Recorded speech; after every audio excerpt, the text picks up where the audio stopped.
భారత్ తరపున మొదట స్పేస్కి వెళ్ళింది ఎవరు? రాకేష్ శర్మ. ఈ ప్రశ్నను ఎవరు అడిగినా టక్ అని సమాధానం చెప్తారు. కానీ రాకేష్ శర్మకి బ్యాకప్ అంటే రాకేష్ శర్మ ఒకవేళ వెళ్ళలేని పరిస్థితుల్లో ఉంటే అతని స్థానంలో వెళ్ళడానికి ఎవరున్నారు? ఈ ప్రశ్నకు సమాధానం చాలామందికి తెలియదు. మనం ఈరోజు అతని గురించి తెలుసుకుందాం. అతని పేరు రావిష్ మల్హోత్రా. రావిష్ మల్హోత్రా డిసెంబర్ 23న ప్రస్తుతం పాకిస్తాన్లోని లాహోర్లో జన్మించారు. 1947 భారత్కు స్వాతంత్రం వచ్చిన తర్వాత వాళ్ళ ఫ్యామిలీ ఢిల్లీకి షిఫ్ట్ అయ్యారు. ఆ తర్వాత కోల్కతాలో సెటిల్ అయ్యారు. ఆయన స్కూలింగ్ అంతా కోల్కతాలోని సెయింట్ థామస్ స్కూల్లో జరిగింది. ఎన్డీఏ నుంచి ఐఏఎఫ్లో గ్రాడ్యుయేషన్ అయిన తర్వాత 1963లో వ్యాంపైర్ స్క్వాడన్లో ఆఫీసర్గా జాయిన్ అయ్యారు. రావిష్ మల్హోత్రా తన సర్వీస్లో F-111 bomber, Dassault Mystere, HAL HF-24 Marut, Sukhoi Su-22 విమానాలను నడిపారు.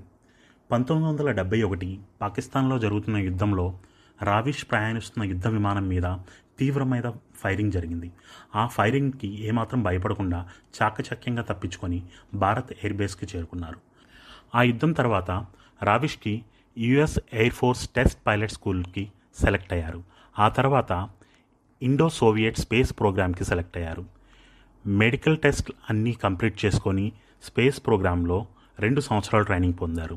ఈ 2 సంవత్సరాల ట్రైనింగ్ తర్వాత రావిష్కు కీర్తి చక్ర అవార్డు లభించింది.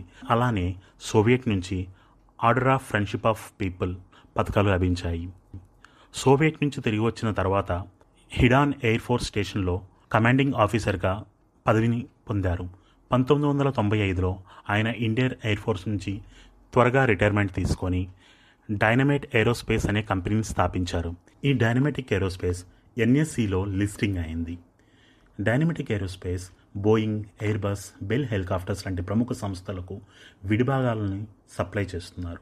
75 సంవత్సరాల వయసులో ఆయన డైనమాటిక్ ఏరోస్పేస్ నుంచి రిటైర్మెంట్